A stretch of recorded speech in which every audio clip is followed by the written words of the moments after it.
చేసి ఉండే వీలుండే వారానికి 2 సార్లు 3 సార్లు వచ్చి గుడి ముందర ఆ ముంగిట మాత్రమే కడిగిపోతుంటారు. 8వ సంవత్సరం బిడ్డనిచ్చారండి. హల్లెలూయా, హల్లెలూయా. గుడి కడగటం పుణ్య కార్యమేనండి. చాలామంది అదేదో పని లేని వాళ్ళు చేసేది, మరి ఇతరం సభ్యులు చేసేది, అదేదంటే స్వామి గారి దగ్గర డబ్బులు లేదా. ఇది మీ హక్కు, మీ అవకాశం, మీకు అదృష్టం. అది గుడి కడగటం మీ ఒక వంతుగా ఉండాలి, మీకు హక్కుగా ఉండాలి. అది మీరు ఆచరించుకోవాలి. ఏం చేయకపోయినా ఒక అడుగు తుడిస్తే చాలు. ఆ అలవాటు మీలో ఉండాలి. గుడి శుభ్రంగా ఉంచండి. తర్వాత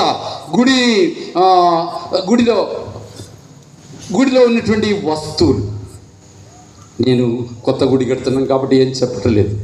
గుడి కట్టినప్పుడు నాదంటూ ఒక వస్తువు గుడిలో ఉండాలండి. మేము దానికి ఇచ్చినాం దీనికి ఇచ్చినాం తప్పించుకోకండి. ఒక ఫ్యానే కావచ్చు, ఒక స్వరూపమే కావచ్చు, ఒక కోవత్తు స్టాండే కావచ్చు.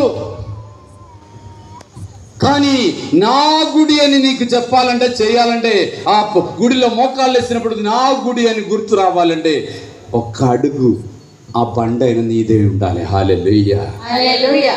నాదండు కొంతైనా గుడిలో ఉండాలండి. ఏదైనా ఒక వస్తువు అయినా ఉండాలండి. ఒక క్లోక్ అయినా ఉండాలండి. ఏదైనా ఒక వస్తువు అది పాడుపడిపోతే ఇంకో కొత్త క్లోక్, ఏదో ఒక వస్తువు ఎప్పుడు కూడా మన గుడిలో వచ్చేసరికి ఇది నా గుడి అని గర్వంతో ఆ గుడిలో కుడి కాలు పెట్టి అడుగు పెట్టి ఆ యొక్క ధైర్యం మనలోకి నింపుతుంది. అది నా గుడి, మా గుడి.